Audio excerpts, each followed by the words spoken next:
Let's have a threesome. That was grosser than I intended. I'm not talking about what you think I'm talking about. I'm talking about pens, specifically this 3-pack of pens. These are the Pigma Professional Brush Pens. Now they were sent to me by Sakura a little while ago, along with some other stuff for me to take a look at. And I'm not paid for this. This isn't a sponsored video. They didn't ask me to make a video or anything like that. However, I decided that it would be fun to try them out. I have actually tried these before, a few years ago. I got a set of them from my local art supply store and I hated them. I thought that they were dry and shitty and just not my favorite thing in the world. In the past, sometimes I have put opinions out there about pens where they have been wrong because maybe I got a bad set. So I am willing to think that maybe I got a bad set and I'm giving these another try and taking that shitty previous experience out of the equation. I even know, I think I talked about them in a brush pens video where I was like, just stay away from them, they suck. Well, if this is better, then I may, because I'm probably gonna do another big video comparing brush pens again in the future. So if they don't suck, then I'll probably do that. I'm hoping that they don't. So let's get into these pens, shall we? They come in a 3-pack. You get a bold, a medium, and a fine. And they're like FB, MB, and BB to, make the point of them. They are solid tipped. They don't have the fibers the way that some fake brush pens do. They are solid tipped, similar to a Tombow. On Amazon, they're retailing for a little under $10 for the pack of 3. More expensive than a standard Tombow pen or some other brush pens. They're on the higher end of brush pens that you can just buy from Amazon. There's that. But they have the Pigma ink. Now, if you like Pigma microns or any of the other Pigma pens like that, you'll know that the ink is pretty fucking rad. I'll read to you some of the claims about it, but these are going to be the same claims that are on other Pigma pens. And I'm going to test them like I do. But at the same time, just remember that it's the same ink. So if you like that ink, then you'll like the ink in these pens, I'm assuming. And the claims are: Black Pigma ink, archival quality, waterproof. They are flexible artist brushes with excellent bounce, easily achieve thin and thick brush strokes, smooth ink flow. It is waterproof and fade resistant on fine papers. Those are some claims. Now they feel really nice in terms of their size. They're not super extra long like, say, a Tombow. Like if you're gonna look here, here's the difference in the Tombow. And I know the Tombow is dual tip, so even if you start at the end of the tip, they're still shorter. End of the tip. Always got to talk about tips now, don't you, Cindy? Anyway, let's take a second here and test these puppies out and see if I can get a better impression of them than I got originally. All right, we got all 3 right here. Now I'm going to tell you right now, this is a feature that is probably less important than the quality of the ink or the type of the pen, but I love how they have this little like we can't even see this, like how we show this. These 3 little things that stick out of the cap make it so that the pen does not roll. It just stays still no matter how you put it. And that, as someone who drops their pens all the time, I super appreciate that. Bold, the medium, and the fine point. So these caps, ooh, they are very securely on there. That's really nice. Keep the ink from drying out. Is that spatter? Did I just spatter a little bit? Fuck. I don't know if that was from the ink or not. I can't tell. I guess we'll have to figure it out. So here's the fine, and we'll notice how small this, let me zoom you in here so you can see the size of this nib. So here's the tiny little nib for the fine point. As an example, here is the nib of a Pentel sign pen, which is about the same size, it looks like. They look damn near similar to each other, which is a size that I actually like. Let's do some up and down strokes.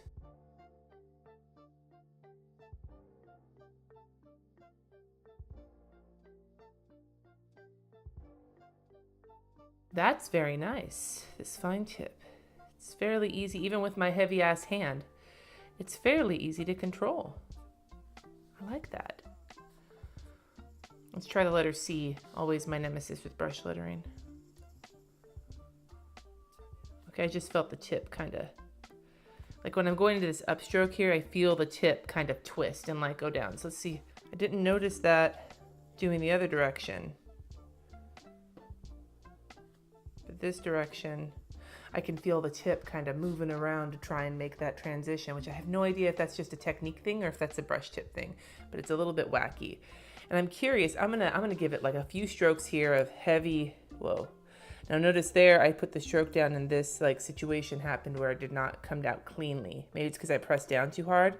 Okay, so with the heavy hand, if you're pressing down with all of your strength, which is what I do often, you don't get a nice clean line. You get like kind of a shitty line, which is what bugged me the last time I tried these pens. So a little bit more depth. I have a little bit more dexterity now, so maybe it'll be different.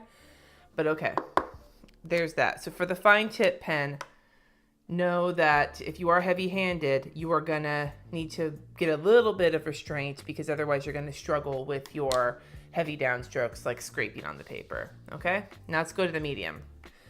Medium.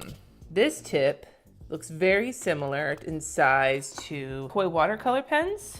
Give me a second here. I'm gonna dig one out. A little bit smaller than the Koi, and the Koi is a little bit smaller than the Tombow, but it has the same exact look. The same like fibrous tip, the same solidness, and similar size, and it's spattered here too. I don't know if you can see these spatters. Let's see if I can zoom in even further. I had to rezoom and I fucked with the exposure, and so I'm sorry if this looks wacky.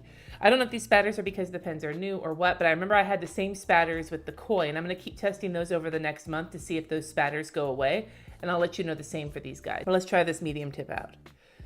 There, ooh, there's your downstroke, there's your upstroke.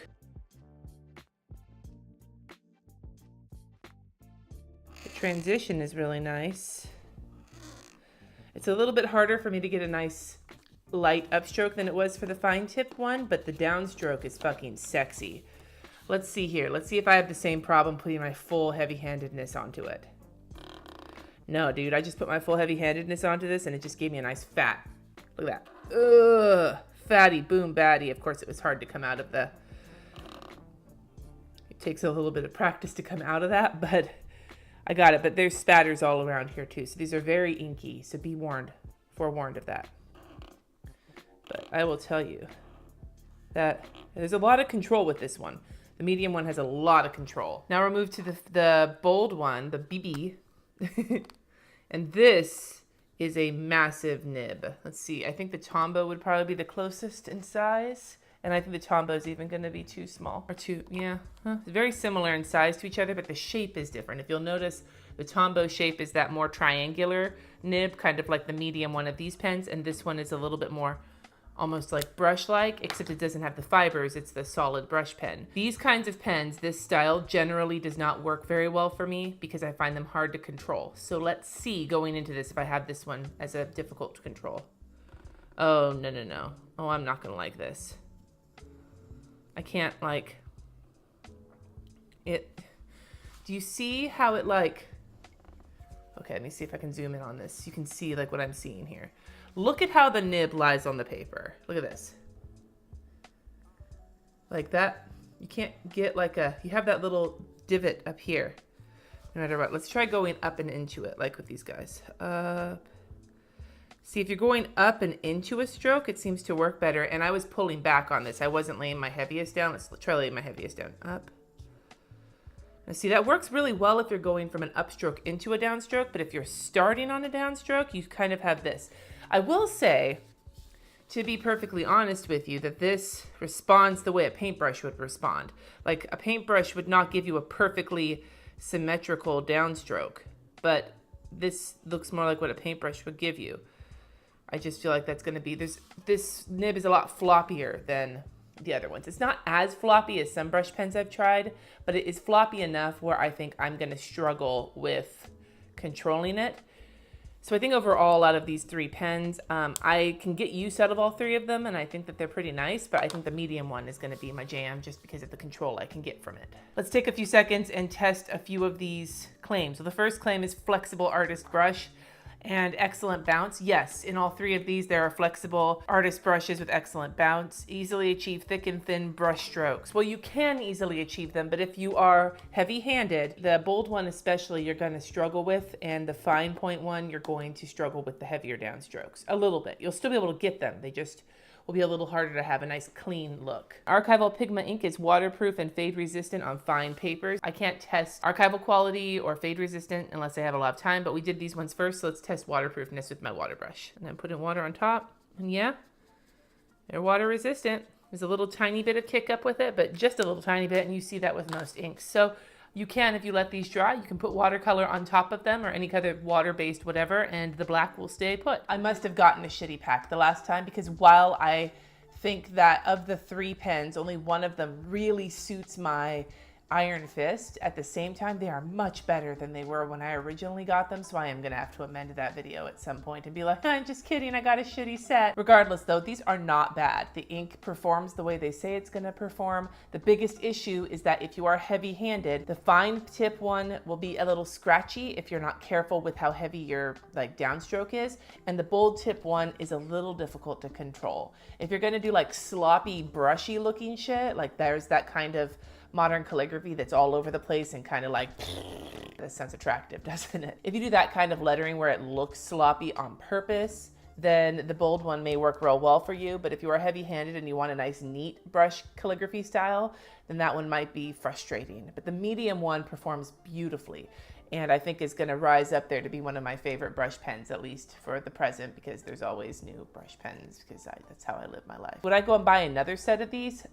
I don't think so. I think I would probably if they sell them separately, and I should check to see if they do. Hold please. All right, according to Amazon, you actually can get them separately. You can get 2 packs of any of the sizes, and they're more expensive. They're a little over 10 bucks for a 2-pack. So it's like $5 a brush pen. So at that price, I don't know if I'd buy more of these. However, if there was a sale on them and I could just get some medium tipped ones, fuck yeah, I'd buy some more of them.